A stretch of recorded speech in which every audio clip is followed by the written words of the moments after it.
Voices Radio. Voices Radio.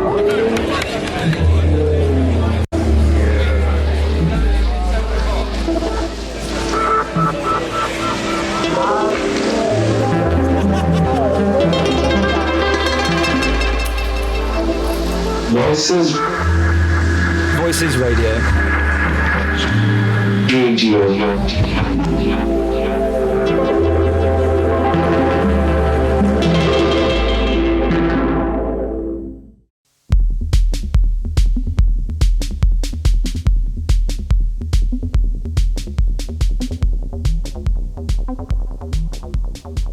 Hello and welcome to I Was Just Wondering with me, Tom Salmon, the show that dives into music, film and games and everything else in between.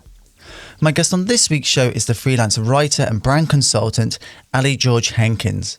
So for people who aren't familiar with you and your work in the technical outerwear and workwear industry, who are you and what do you do? Okay, so I'm Ali and I'm a writer and I consult for a number of brands in the industry that I work in, and that does sound a little bit more glamorous than it is. So that might just be me, kind of doing press work, and that kind of thing. But yeah, I mean technical clothing, so any like kind of garment that has a purpose, and yeah, some kind of element of functionality. So whether that's without sounding really boring, something that's waterproof, or that just has like a general purpose in day-to-day kind of day-to-day situation. Yeah, and that's the thing to sort of draw attention to. I guess like with technical outwear, it's actually serving like a purpose in a way rather than just like a regular. I'm trying to think. Because this stuff can be very like high end, but also with like high end fashion in terms of like technical design, it has to like keep you warm, it has to keep you dry, that kind of thing. And you have to be able to move in it. I guess that's a differentiator. Yeah, exactly that. I mean, you've got to kind of think that so the industry I work in is kind of, and the brands that I write about on / I'm interested in is anything from like high end designers that use like technical nylon, so like Prada, or even down to really entry level basic stuff like the kind of thing you might see in like your local mountain warehouse or whatever. It's it's all one side of the same coin. So yeah, that's kind of the best way to put what technical clothing is. Like Tom said, it's something that might be waterproof and it's designed to work with, sort of like move with the wearer's body and whatnot. And just to frame the conversation in terms of brands that people might have sort of heard of, we'll obviously get into the more, I guess like the more high end sort of stuff that people aren't so aware of. But I guess stuff like Solomon, which started in 1947, then the North Face, which started in 1968, and then you've got Patagonia, which started in 1973. I guess are they like the big three still in terms of this sort of like space? Yeah, I mean, I'd say so. I mean, specifically in the space that I work in, it's quite niche. So it's more of like a technical outdoors space. So yeah, like you said, Solomon's quite a big one. Arc'teryx, and there's loads of sort of Japanese and Asian brands like Snow Peak and Wonder.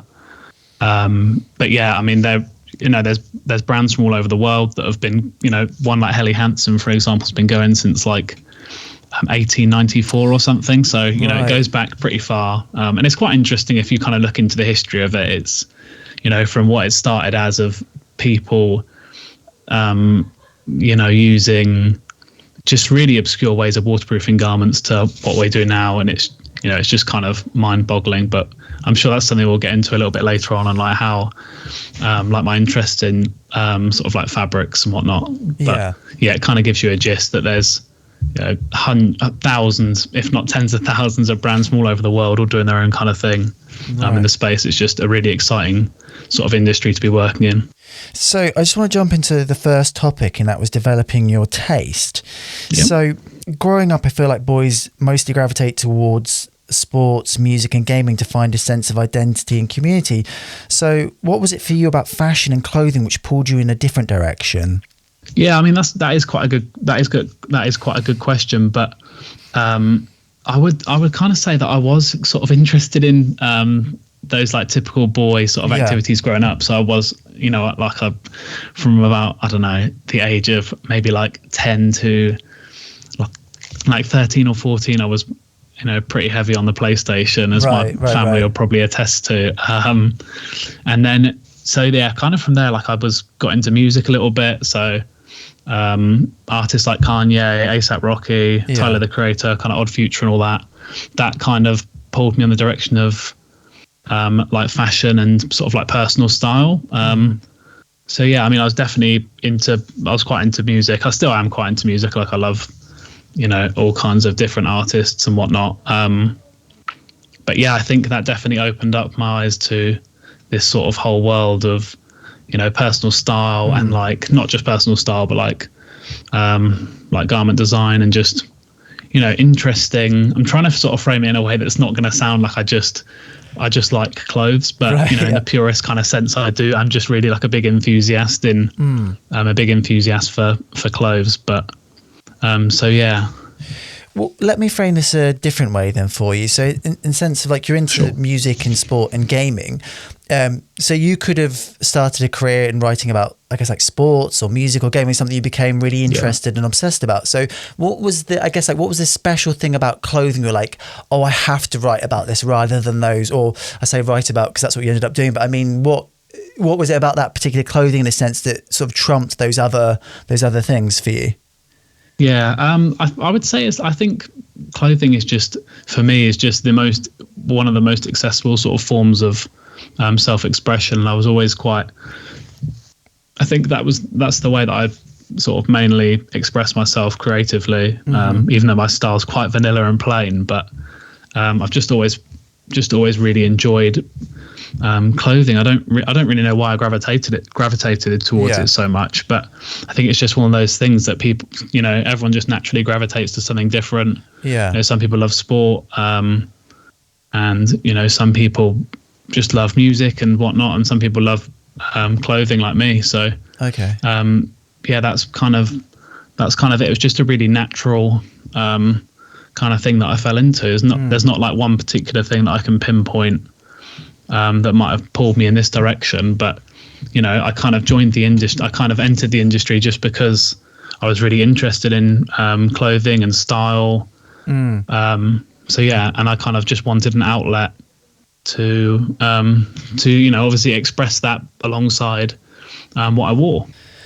So I just want to pick up on a previous interview you did with MK's Archive, where you said your gateway into the space was through a Supreme Style Island collaboration.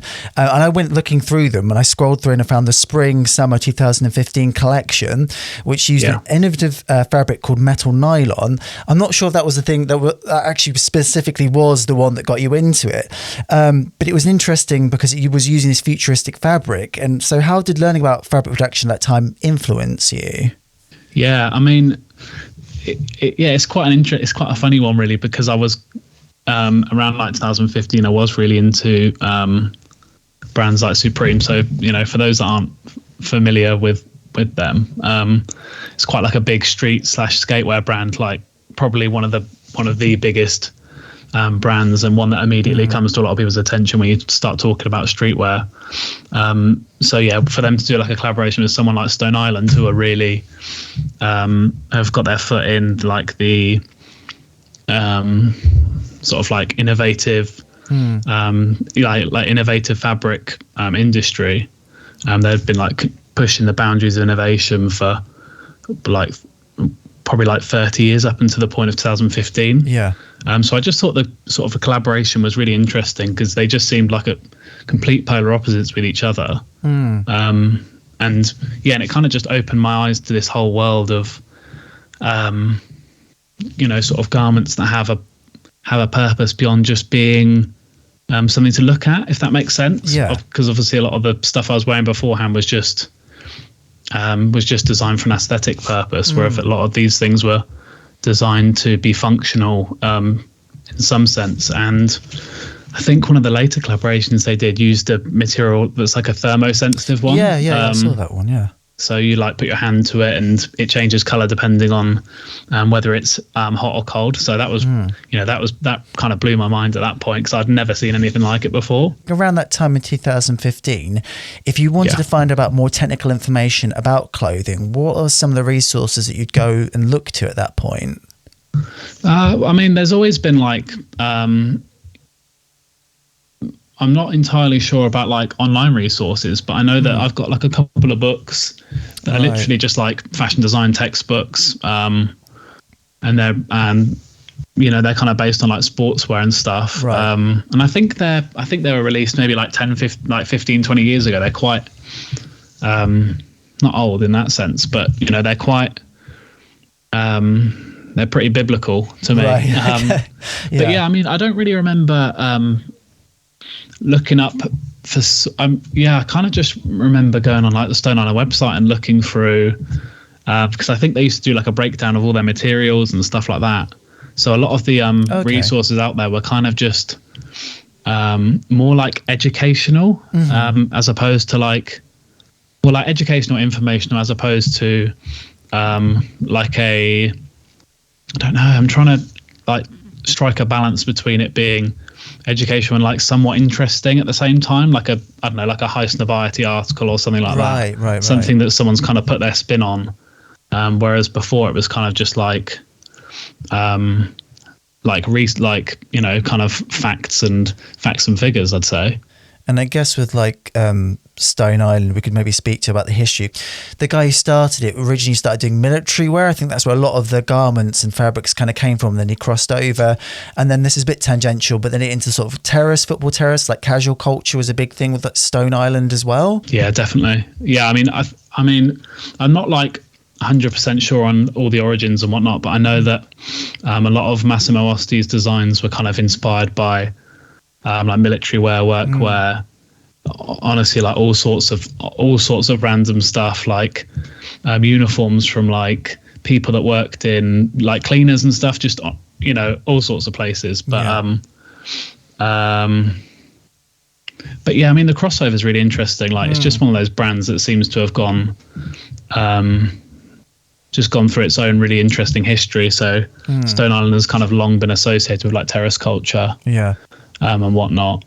But then there's just they're really devoted to the brand, and it's, these are people that discover the brand where they were probably like in their, I don't know, teens, and now they're like in their 40s and 50s, and they're still like really connected with the brand. It's got such like a loyal following. Just sort of moving forward a little bit.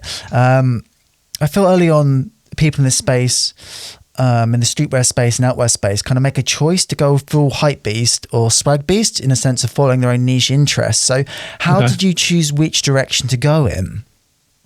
Oh yeah, that is a good question. To be honest, like, I don't know. I mean, if we kind of talk about like my style has probably been the same for like the last 7 years. Like it's just really like uniforms. It's not, so I wouldn't really say that my style was kind of went down a route that was either influenced by either like the hype beast or swag beast. But I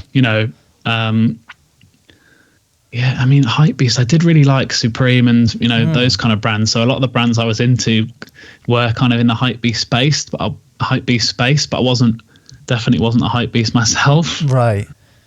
Well, there is that thing, I guess, with like hypebeasting, because it has, like, it is like, it's almost like sort of pop music. Like I quite enjoy pop music because it is definitely at the cutting edge of sort of culture. It's the thing that most people are talking about. It may not be the most worthwhile or the best, but there's something of that's the allure, the sparkle of the new, and chasing that. And I was thinking about the same question about people that are hype beasts that are perpetually following the new, and then I guess like the swag beast, which I actually found in Urban Dictionary, which was created in 2010, and I'm not sure if there's actually a proper term for it, but again, it was like people who then follow their own niche interests in terms of like digging deeper into the culture, into, as you say, into other more innovative brands doing more interesting things, but aren't don't necessarily have like the cachet or the pop culture to them at that particular point.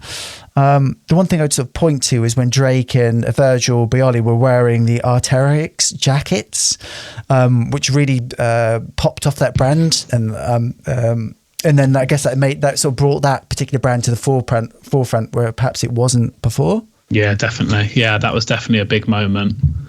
That was definitely a big moment in kind of like the technical outdoor space, because a lot of people were, that a lot of people threw up a lot of fuss about that, as you might expect with, kind of things that are niche, and that might be seemingly underground. They kind of get brought to the forefront, and a lot of those people that have been following it for a long time don't really like that, or don't necessarily agree with it being thrust into such like a into a spotlight, which I can kind of understand. But on the surface level, I can kind of understand why people feel that way about certain things being exposed, especially when some people are wearing these things for a specific purpose, and then you get people like Virgil that put it on a runway and they cut it in half, and it's sort of like, okay, well,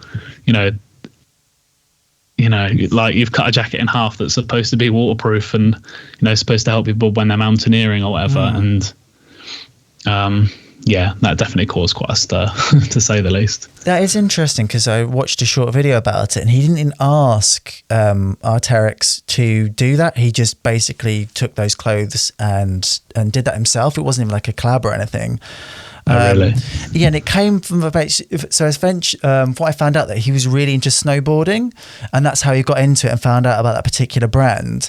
And I guess with someone like him, I'm thinking like he, as someone who designs clothes and apparel, or did, because he sadly passed away, but there must be a sort of technical appreciation from him, that he kind of understands those garments in a way that perhaps people who are jumping onto that hype train don't, because I guess he gets a more, like design or technical insight into these garments, where people just see him wearing that, the hype beast, and like, oh, I've got to get that because he's wearing that, rather than maybe appreciate it on a deeper level. Definitely. Yeah, I mean, I definitely agree with you there. I mean, from like a design perspective, Virgil probably wanted to sort of play with these things because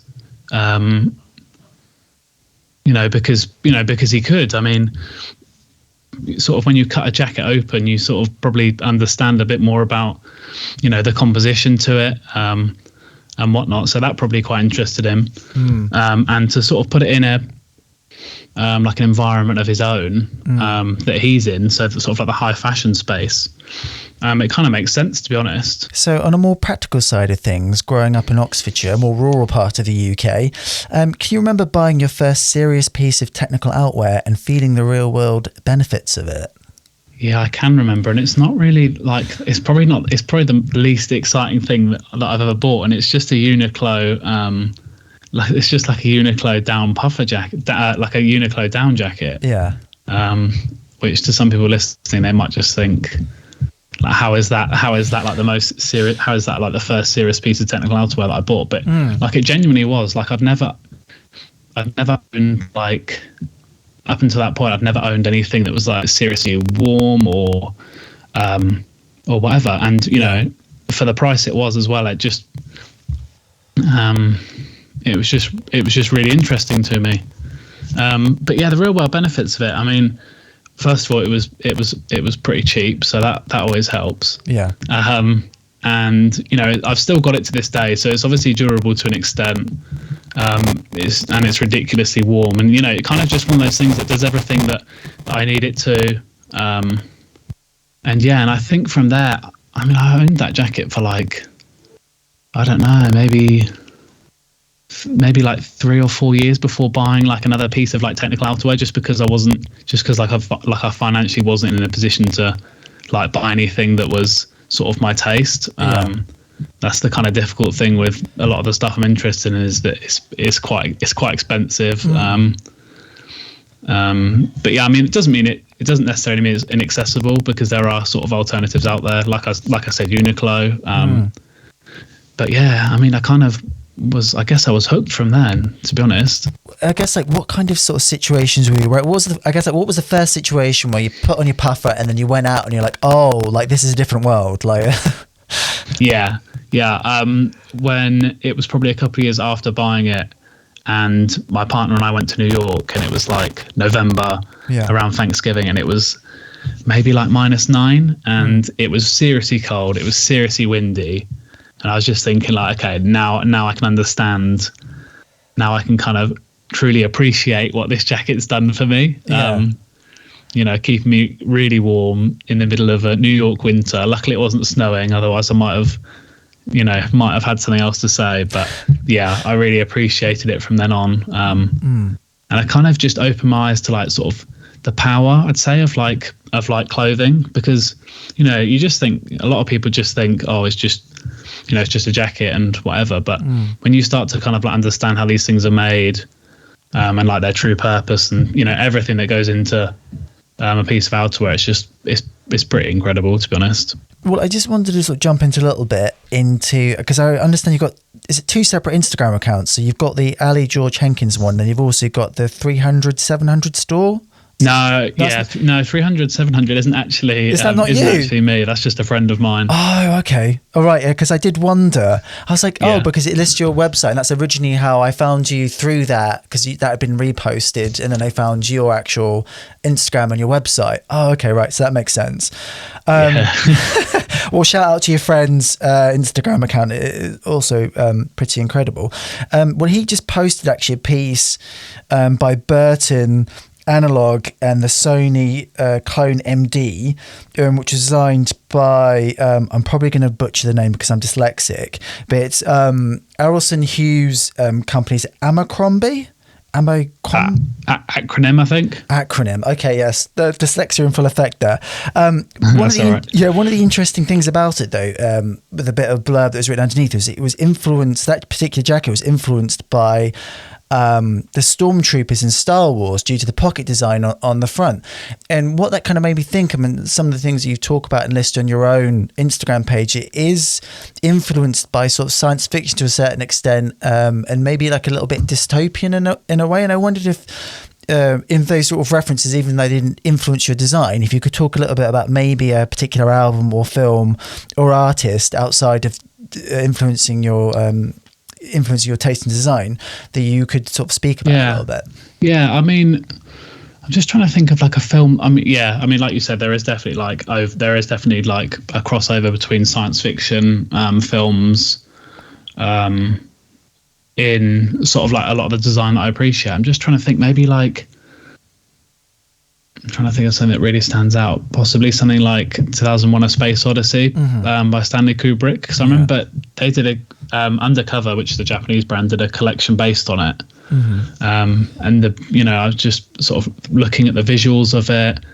And yeah, I mean, like growing up, and I still am a huge fan of Star Wars. So like a lot of the costume in that was really interesting. I think I might have done like I did like a little series on my Instagram for a little while, which was costume design in films, and kind of like who designed it, and that kind of thing, like the inspiration, and maybe like even highlight garments that are in the technical outerwear space, and kind of like pick out the contrast between those costumes and whatnot. So that's always quite an interesting crossover, sort of film and fashion. So yeah, I mean, like, I guess, yeah, I mean, when I think about like Star Wars was like a big one. I've always loved like that kind of like utilitarian look. So like pockets, all that kind of thing. There's another one as well that had really great costume design called, I think it was one of the Alien films. I can't remember which one it was. And some of it was designed by Craig Green. Okay. So yeah, it's really interesting. And I'm glad you asked me that question, because it actually made me kind of think that, look back on these sort of like points that, I might have otherwise not really thought about. So just moving on to topic 2, getting started in fashion. So back in 2015, you graduated from school with A-levels in geography, sociology and media studies. So what kind of career plan did you kind of have sort of mapped out for yourself at that point? I mean, Yeah, when I was, I always liked, I was kind of always interested in fashion even before I finished school. And I didn't really foresee like a future in this industry because first of all, I didn't really want to go to university. So that was kind of off the cards. And when I was younger, I didn't really like, I didn't study fashion. So I have no idea how the industry worked. Like I didn't know what jobs there were. Like if you'd have said to me like, oh, you can do like PR, I would have no idea what that is. Yeah. So yeah, I kind of thought like the only avenue would have been to be like a fashion designer. Right. And, I had at the time I had like no creative kind of vision in that sense. Mm-hmm. I kind of appreciated things, but I had no like idea on how you would design a garment or whatever. Yeah. But I loved, geography and human geography and all that kind of thing to do with people. So my kind of career plan at that time was to either get a job at my local council, which sounds really awful, or to get like an apprenticeship in like planning or like surveying or something like that. Mm-hmm. So yeah, it's kind of a world away from what I'm doing now. So I just want to ask you at that time, and this is a bit of like a political question, it's something that's been on my mind a little bit, but as a young person back in 2015, were you pretty like optimistic about the country? And even though you didn't know exactly what you wanted to do, did you feel there was opportunity for you, or was it, a bit more, were you a bit more sort of depressed about things? Yeah, I mean, back in 2015, I was really into politics. Like I used to, that could have been something that I foresaw as well, like maybe getting into politics because, I was really, not like active on like a local level, but, I was really engaged in what was going on in like the country around me. Yeah. So yeah, there was a general election at a time that we probably all know. Mm-hmm. But yeah, I know, unfortunately I couldn't vote. I was too young to vote. So that would have been nice. But, I'm just trying to think from like a political standpoint what my thoughts were on the future of the country. Probably pretty bleak, to be honest. Yeah, I mean, they didn't really change, to be honest. I try not to. I try to be positive and I try to be optimistic, and then I guess like you just deal with the eventual financial fallouts that sort of these perpetual huge breaking waves that seem to just roll over generationally, as they seem to do. So around that time, I know you spent some time working as a sales and design assistant, and sort of on a day-to-day level, what did that teach you about working with the customers and clients? Yeah, I mean that was quite a few years later. That was kind of 2019 to 2020, that time. Mm-hmm. But I mean, working with kind of cluster. I mean, I'm just trying to. I think it just kind of taught. I think it was more like I didn't really learn much, I'd say, from, not to sound like a bit of an arse, but I didn't really learn much from like customers or clients, mm-hmm. to be honest. But it was kind of like being hands-on with like clothes and talking to people who were also interested in similar things to me, kind of gave me a space to sort of like facilitate what I was interested in, and sort of giving me the opportunity and space to grow, right? Sort of within the industry and sort of try and find my feet. So yeah, for the design assistant role, yeah, it was for like a independent menswear company that I discovered that was literally just down the road from me. Mm-hmm. So my dad and I drove past the offices once and we just kind of looked up what it was. And we found out it was like this local company. And my dad was like, well, why don't you email them or like message them or something and apply for a job? So I did. I got a job with them for nearly a year. And yeah, I mean, they worked on a lot of outerwear, which was really interesting.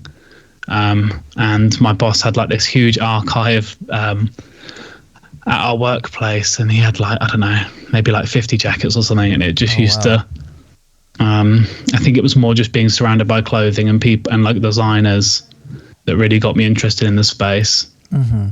And I definitely learned a lot from working with those two. But yeah, I mean, I used to on my lunch break and stuff, I just used to like look at all these, pieces of design. There were sort of all like old military stuff, like old denim, and old like workwear bits. You just like look at all these sort of like things from like 50, 60 years ago, and you think wow. it's just pretty mind blowing, to be honest. And then you look where we are now, and you kind of think like, oh, we're not too far from where we've come, but you know, things have advanced a lot. But a lot of the time, the core kind of silhouette remains the same, and you know, things change in between the lines. And one question I was thinking about in preparation to this was the fact that a lot of times when we view fashion for the first time, it may be on Instagram, it may be in a video, it may be on a catwalk, it may be on a mountain somewhere, where they've sort of constructed these images to show off these pieces of clothing. And then you actually have them on a rack, and then somebody actually has to pick them up and like feel them and actually put them on. And the people that are putting them on aren't the models, they aren't the ultra athletes, the skiers, the adventurers. And I just wondered, when it's brought into like a more, I guess like mundane space, not to be rude, with normal people, did that sort of change your appreciation as well, to see this just being worn by like regular people? Yeah, maybe a little bit. I mean, it's just kind of interesting seeing like people look at garments as like a reference, and you know, try things on, and that, you know, they're designing around these pieces of clothing, like these vintage pieces of clothing. So I mean, it was just fascinating to me, seeing people kind of, you know, look at something that, you know, like you said, is maybe like a seemingly mundane thing, and kind of making something new out of it. Also, so around that time, you spoke about it a little briefly, you were writing, well, I say around that time, at one point you were writing for Intelligence Magazine, Pause Magazine. So what was the learning curve writing copy for those online publications? For like a tiny little bit of background, I started, after I finished school in 2015, I started my own website, and I did that for about a year, and then from then I started like reaching out to all sorts of like magazines, like the ones we just mentioned, retailers, brands, you know, and anyone kind of in the space that I could write for. So yeah, I mean, there wasn't really much learning curve, to be honest, because I'd been doing it previously on my website. It was kind of just like an extension of that, but in line with their kind of editorial vision. Right.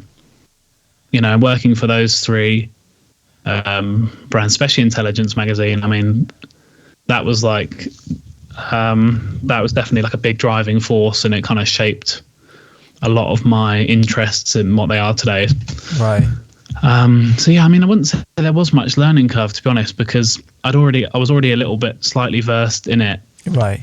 But it was kind of different in more of like a professional sense, because I'd gone from just writing personally for my own website to like being sent stuff by an editor, like having actual deadlines to meet. That's pretty daunting when you're still relatively young, and your first job in the industry is someone kind of sending you these briefs that you need to, you know, do as soon as possible. Yeah, well, we'll get onto that like a little bit later. So just around that time, for people to put into context, and you've spoken about this before in other interviews, but I assume that you found these people through like LinkedIn, Instagram. You know, how did you kind of get your foot into the door to talk to these people and write for them? Yeah, I mean, yeah, like you know, I've said in other interviews and podcasts and whatnot that I used to use LinkedIn. I used to rinse LinkedIn so much for what it can do. Like I'm a big believer in that. It's a really good tool for people that are trying to get their foot in the industry. Yeah. Especially with the fact that you can literally just Google, you know, search a company, and then, you know, find employees and just message them and whatnot. Yeah. But yeah, and Instagram as well was amazing for just sending people DMs and sort of saying like, can I write for you? Yeah. And whatnot. So yeah, I was definitely used those tools to my advantage. And would you send them writing samples, or would you just send them like links to your website and say, hey, look at this is what I've done, can I do the similar for you? Yeah, pretty much, to be honest. I mean, I don't think I had like a proper portfolio at the time, so it would have just been a case of me sending over links of my previous work.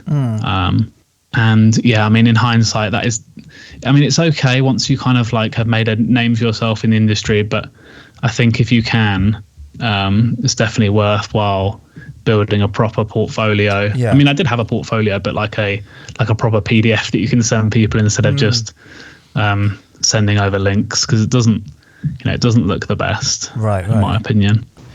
So just following on from that question, an almost complete contrast to sort of mainstream publications, you also became the senior writer, and again, my dyslexia may kick in here, but Sabakura online? I think it's Sabukaru. That's what I've always known it as.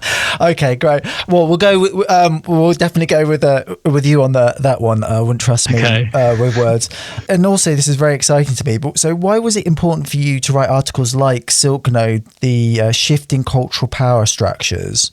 I would love to say that I'm the senior writer for Sabukaru, but there's a fairly, I don't know how big the team is, and there's like 20 writers in total. So I'm one of maybe like 8 senior writers. But yeah, I mean, why is it important? I think it's just for a little bit of background, Silknode is like this is really bad. I should probably know the best way to describe it, seeing as I only wrote the article earlier this year. But Silknode is like kind of like a platform that is, like I said, like the title kind of says, like the title kind of says, about shifting cultural power structures. So it's about kind of taking power and control away from, like big businesses in the industry, and like putting more control back into the hands of like the creator. So they're kind of big heavy on Web3, which is something I have very little knowledge of. Okay. But yeah, I mean, I've always just been, for Sabukara in particular, I've always just been really interested in writing like long form pieces that are kind of really deep dives into either like designers, like psyche in like an interview sense, or what else, like like the one I did with Silknode, just kind of like exploring what these platforms are, like what their purpose is. I mean, I think that's where I really thrive, is just in like a copywriting sense, is just sort of go really deep into these kind of things. And I think that a lot of that stems back into like we had spoke about earlier, when I first discovered that kind of Stone Island Supreme thing, and I had to go away and sort of know everything I did about it. And I've always just been a real sucker for like gathering and hoarding information in my head. Right. So yeah, I mean, just another article I'm very, very happy with. Well, it's very exciting because I read through the article with Z, who's anonymous, I believe. And I guess what was interesting about like Silknode, it's a multidisciplinary platform that actually comes with a white paper. And the reason why I like it, because I actually did a podcast interview with the guy who does What Bitcoin Did, which is basically a podcast about Bitcoin. So I got to deep dive into sort of decentralized networks and cryptocurrency and stuff. And I'd say what was interesting with Silknode, because I think it's essentially like it's a comic, it's an archive, and they're also designing their own clothing. And they're also doing that through decentralized nature, through a platform I think they're going to launch or already have launched. And it just seems definitely, I guess, like a melting pot or a nexus for like all different kinds of like media and I guess it's sort of remixed and reimagined for I guess like for regular or for creative people. They don't necessarily have to be in sort of like huge cities or anywhere. You can kind of create anywhere and have an impact from anything. And and it was sort of referencing the idea of the lost history of technology and design. That's something you sort of spoke about, the sense that you can go back and you can look at like Oakley designs from like the 90s and beyond that kind of just sort of get swept away. And some really great ideas are kind of like nestled in there, and it's very interesting that particular platform, but essentially is sort of breaking them apart and maybe sort of reusing them in a way. Yeah. I mean, you've completely hit the nail on the head there. You said that way better than I ever could have done. But yeah, I mean, Silknode is everything in that. I mean, they're doing all sorts. So like you said, they're doing design, they're doing like curation of archive stuff. It's just a really interesting. Just a really interesting platform. So a lot of it is like sort of Y2K design. So whether it's like sunglasses or like footwear. It's just all kind of through a very clear cut and well-defined aesthetic. So just moving on from that question, so there's a little bit of a two-parter. So looking back on the time from 2015 to 2020, what was your biggest success and failure around that time or in that time, and what did you learn from them? It's not necessarily well, I mean, it could have been a failure, this one. So I'll start with there. And I think the failure kind of has kind of helped me sort of gain success, I suppose. So the failure would have been maybe like 6 to 8 months after starting my website. And I kind of thought, I used to kind of look at analytics more and whatnot then. And like my site had little to no traffic. And I was kind of thinking like, what's the point in, there's virtually no point in doing this if no one's going to see it, and whatnot. And I said this to my partner and she was kind of like, okay, well, you can kind of stop if you want, but you're not, it's not going to get you anywhere if you just give up. So yeah, I kind of taken that on board, and learning from that, I've kind of just always, I think that's really kind of helped my work ethic. I mean, I like to think I work really hard in what I do. But yeah, biggest success. I'm not really sure, to be honest. There's been so many like highlights along the way, like, and I never really stop and kind of take check of as to what I've accomplished. I mean, I definitely should, but I've never really sort of taken stock and pinpointed my biggest success. I think it's just, I think it's just part of my mindset. I'm not very good at kind of looking back at what I've done. I'm so caught up in the moment in doing what I'm doing now and probably chasing what I think is an idea of success to kind of say what one is. I think, let's try and think of one. Maybe I think my biggest success is probably just like being like 100% independent. Like, I mean, like I've said, I've had jobs in the past, but like now I solely work for myself. I'm my own boss, and everything. And I've kind of built up this, client base, which, I'm really proud of. And like I write for a number of great magazines. I've done work for some like big brands, whether it's in like the writing space or like Instagram space, editorial space or whatever. So, I'm kind of really proud of that. Okay. But yeah, I think, like I said, I think I'm just, one of my successes have kind of come down to my work ethic and, sort of just working hard and putting in the time in the right places where it needs to be done. And also, speaking to your point, which I think is a very important thing that you raised, in terms of that there's so much data around to tell you like potentially how successful or not successful you are, that you can get caught up on that of actually just getting on. Essentially, good work is good work. Whether people see it or not, it doesn't really matter. The fact that you continue on, you put that work and the interest and energy into something is the important part. Yeah, definitely. And I think that's kind of what my partner was trying to get through to me, is that, while no one might be seeing it, it doesn't mean that it's not beneficial to you. And I think that's, we live in a digital world where everyone's so caught up on numbers, and analytics are so sort of easy to look at and get bogged down in it. You've just got to think a lot of the time, like, I'm doing this for me. Like I'm not out there trying to chase a number. I'm just kind of I'm writing a lot of the time I'm writing what I like. I'm writing what I want because it's genuinely what I'm interested in. And, I've been really lucky in this space as well to be working in like what is a relative niche. So a lot of the brands that I do write for, they're brands that I genuinely do like. I mean, they're brands that I'd buy a product from, and they're brands that I'm always excited to see what they're doing. So it's not like I'll get an email from a client and think, oh, here we go, gotta, write this press release again or whatever. It's, it's a case of, being asked and almost feeling honored sometimes to kind of do the work that I do. Because they're brands that I might have looked up to or got sort of, looked up to So yeah, it's just it's a numbers game sometimes, but you got to just forget about all that and just think really why you're doing it. Yeah, 100% agree with that.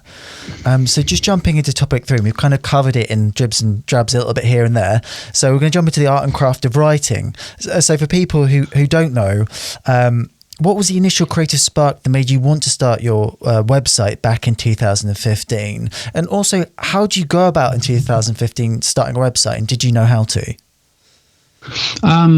Yeah, initially I just started my website because as like purely as like a creative outlet. So like we mentioned earlier, I really liked clothing, but I lived in like a relatively rural part of Oxfordshire, and I didn't really know of anyone at the time who was interested in the things that I did, and if they were, I was definitely way too shy to go and talk to someone about liking fashion or whatever.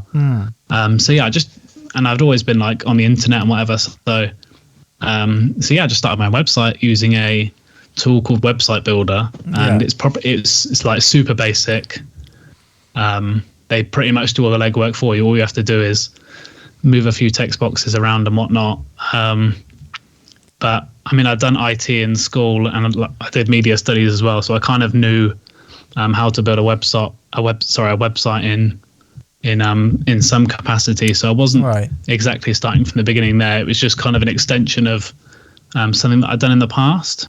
I guess like another question, I ask this quite a lot of the people I interview, is like, what gave you the confidence to think, right, I'm going to do that? Like, that's just like, I don't care. Like, that's something that I'm going to do.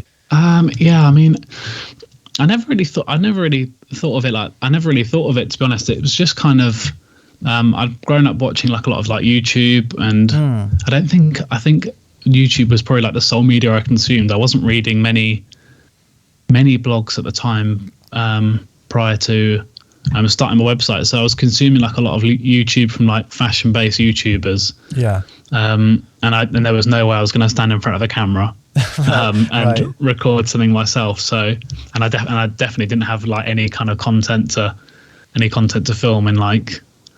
So yeah, I just started my website. I just decided to start writing about things, writing about maybe products I owned, or like certain releases and collections and stuff like that. And I guess like, had you been bitten by the writing bug before? Were you writing anything before that? I guess like you'd written stuff at school, but I was thinking. I'd never done like any real creative writing. Before that, to be honest, it was just I'd always I did a lot of the subjects I did at sixth form were all kind of essay based, so I'd been writing, but never in like a creative way. So I kind of had done a lot of like a lot of essay based writing, so I kind of knew how to write, I suppose, but it was just finding the right content to do it, and it just kind of seemed to come naturally, to be honest. I suppose I could probably, if I looked back on my first ever article that I put on my website, it's probably very mundane and very like descriptive of whatever I was writing about. But I think it just came naturally. It was just a case of putting 2 and 2 together of like previous essay-based writing, and then kind of like an interest in fashion and in fashion and footwear. Following on from that, could you talk a little bit about, for like, say from start to finish, can you talk me through like the creative process, how you go about writing like a new piece for your website? And one of the things I'd sort of reference here to help a little bit is the piece you wrote on the Solomon and Wonder XT6 and Odyssey. Because that's an article that I've read that you wrote very recently. So I just wondered what the creative process behind that is, or what that looks like. So yeah, start to finish. Obviously it helps to have like a subject matter. So in this case, it was a collaboration between Solomon and Wonder. So that obviously helps. Yeah.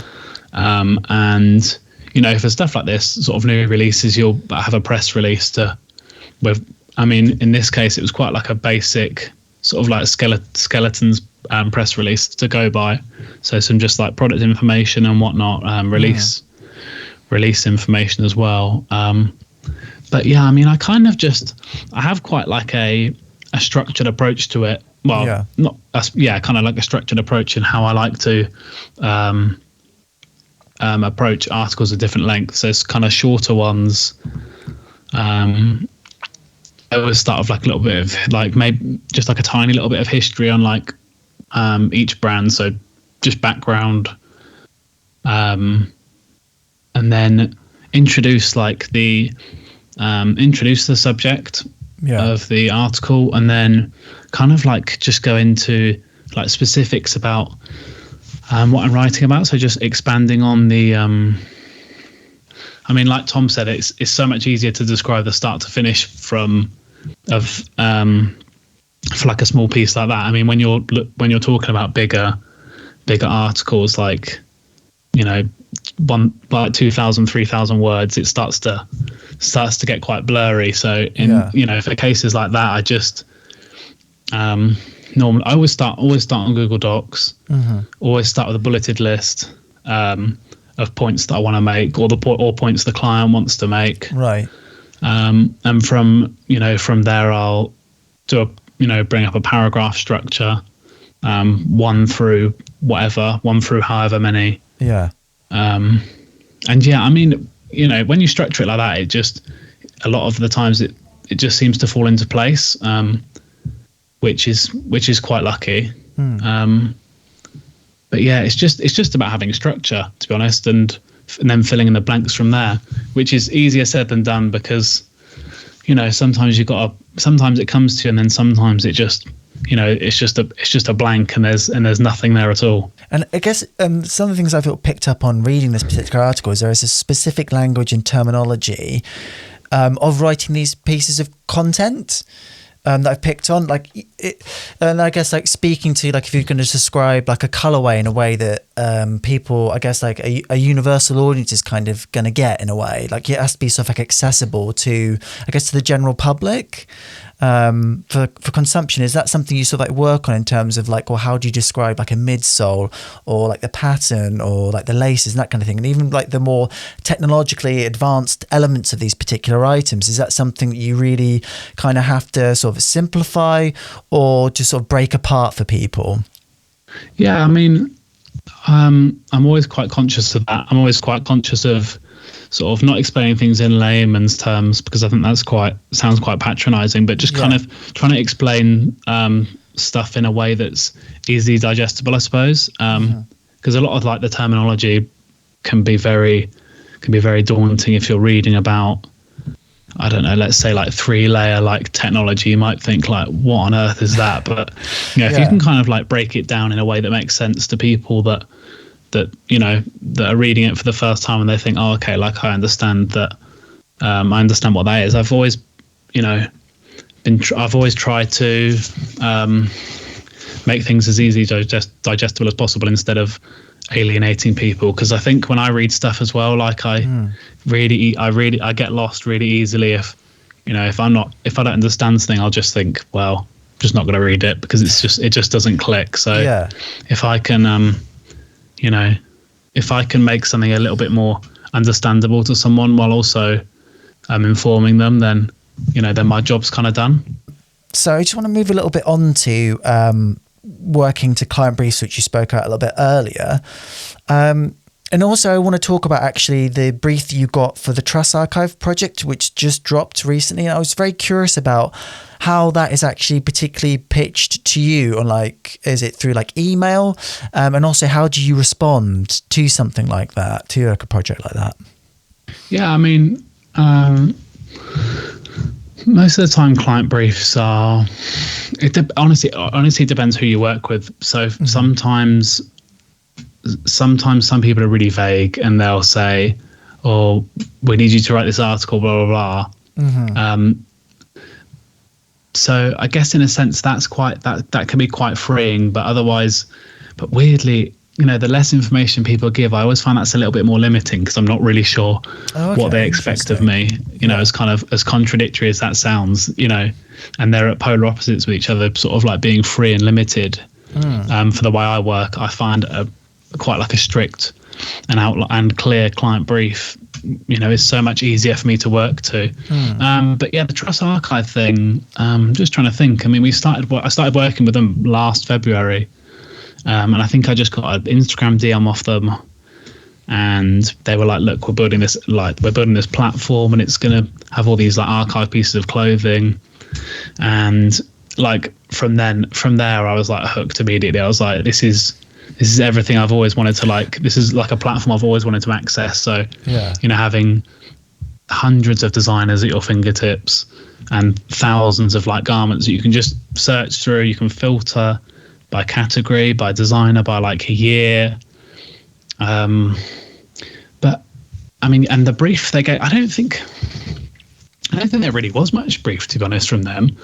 We had like a little bit of back and forth on Zoom and whatnot, and we kind of like outlined and like established a perimeter for the garments that I wanted to pick out. But they were really just, I think that they kind of just really liked my vision and kind of like my style. Right.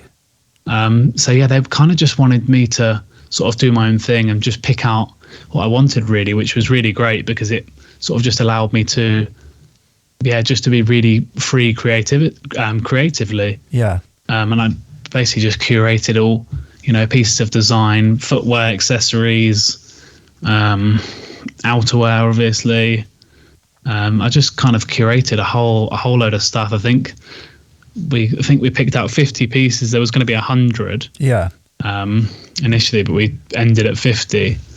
But yeah, I mean, some clients are just really just easy to work with, and it just clicks. Whereas sometimes it can be a little bit more of a teething process depending on who you work with.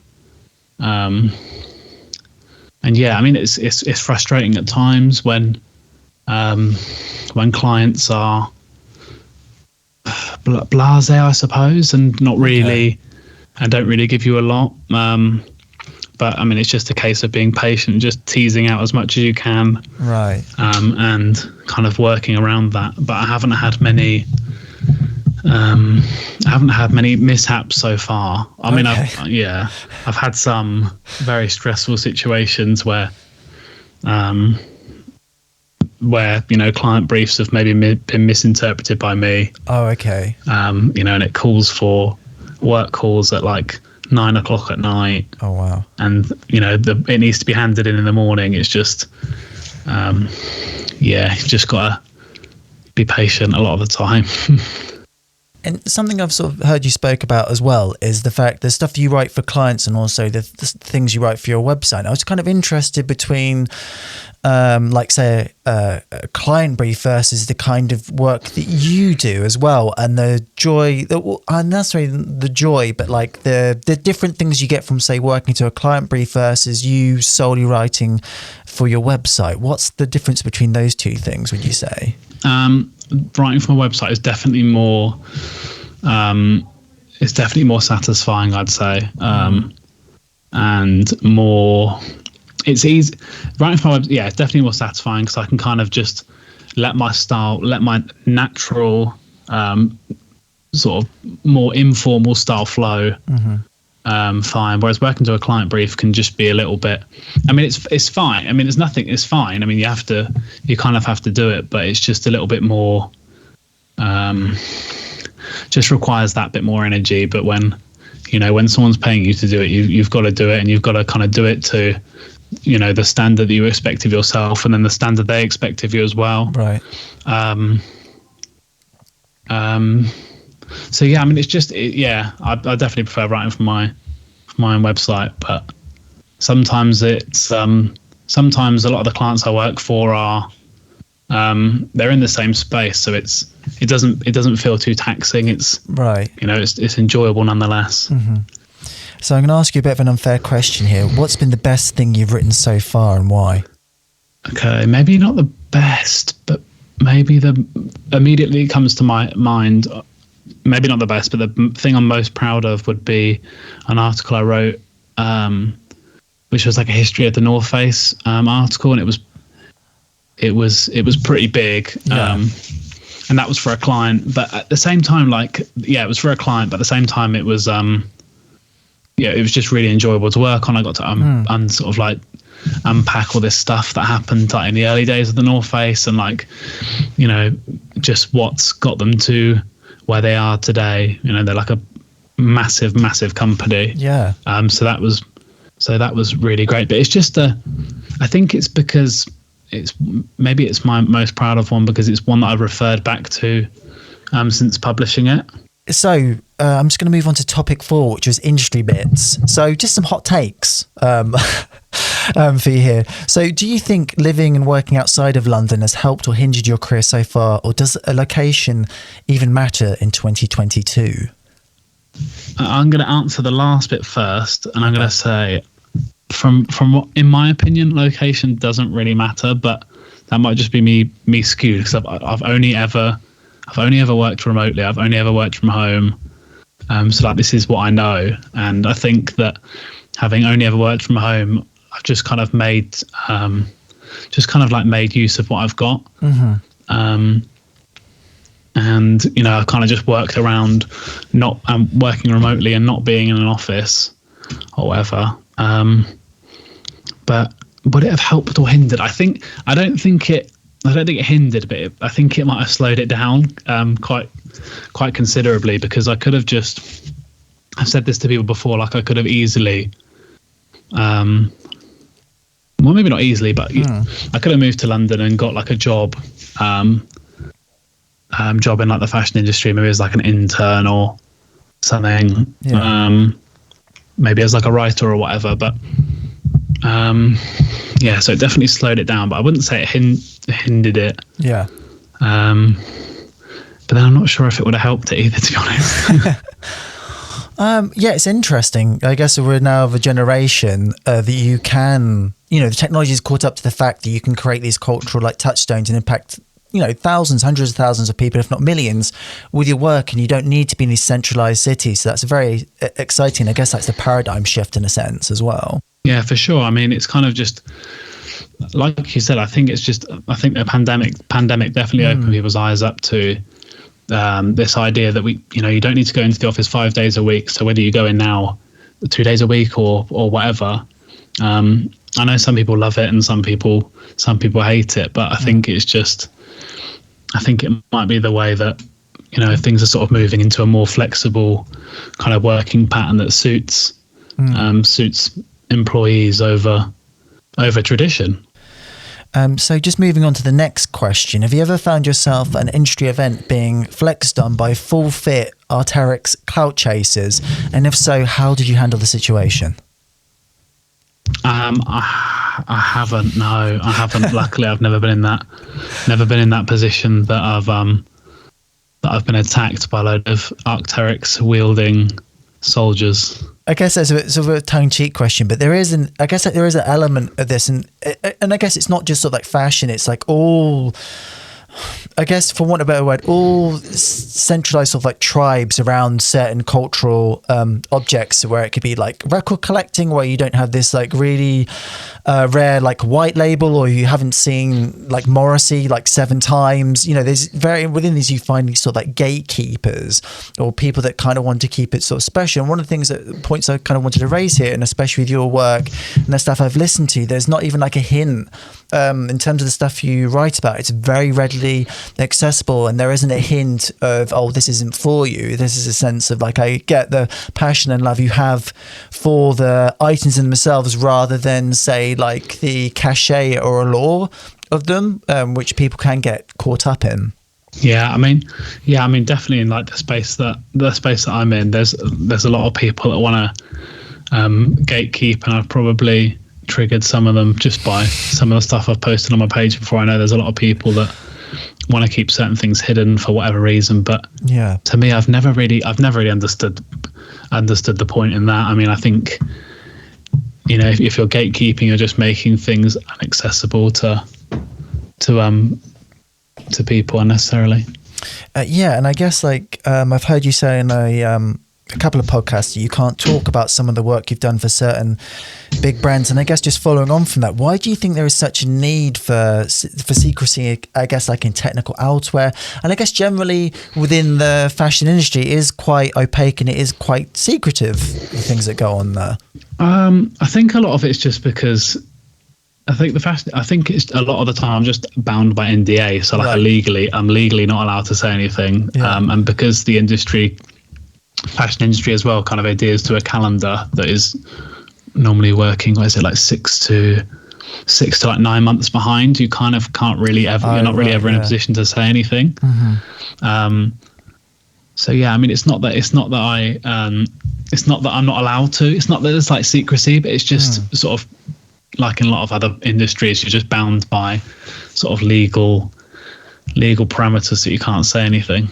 And so just moving on, why was it important for you to creatively expand beyond your website and Instagram account and start your podcast, Technically Professionals, with your friends Trees and Nylon?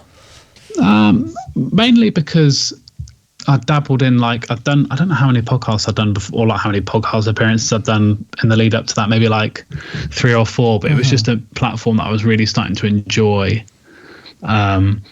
expressing. And I'd never, up until that point, I'd kind of always just been I'd always kind of just been this person behind a screen, like as a writer, so no one ever had heard me speak. And I was kind of hesitant hesitant in the beginning to give interviews to people, just because I was a little bit shy. But now that I've done it, I'm kind of just like, it's just fun to kind of explore a different way to express yourself, I'd say, in short, really. Mm-hmm. But then at the same time, it's just fun. Like, we just have a laugh on there.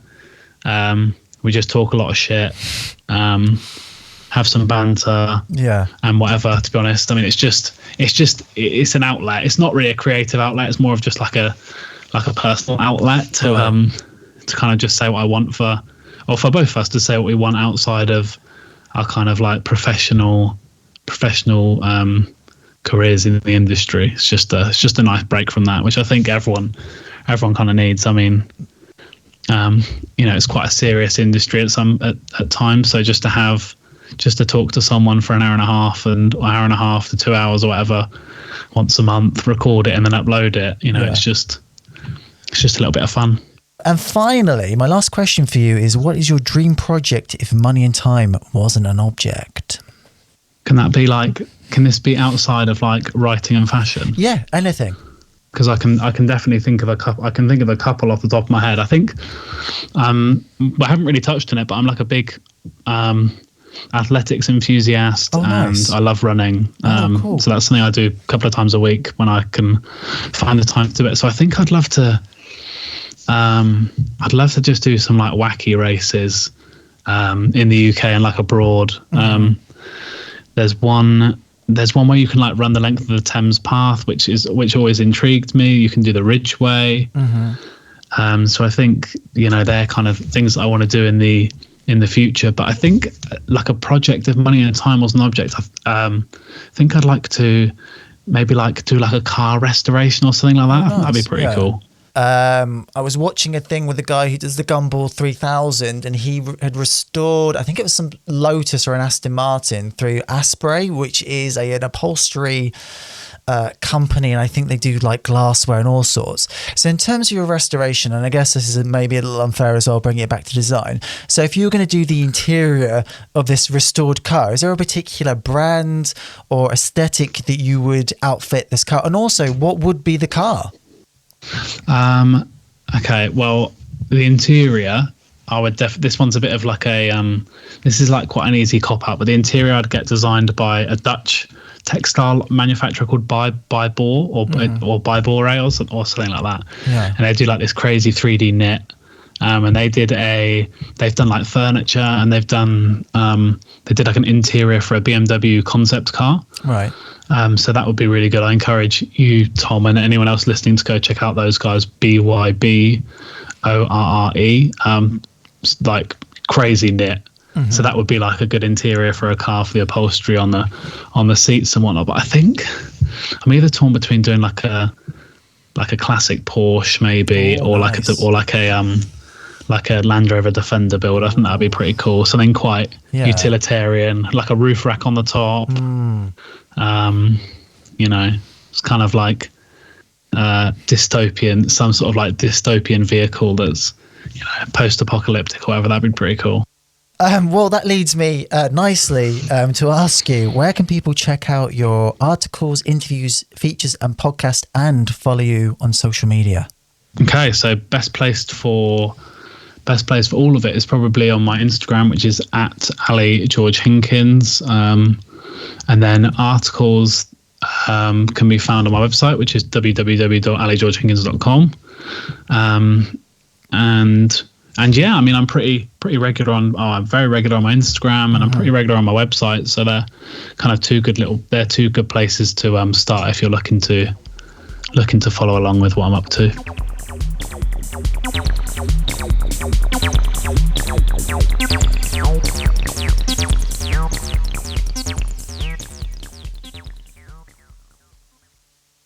Voices Radio.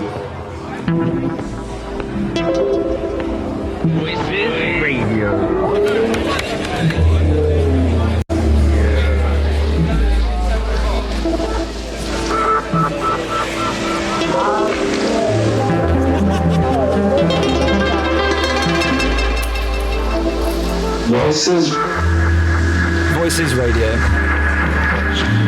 Radio.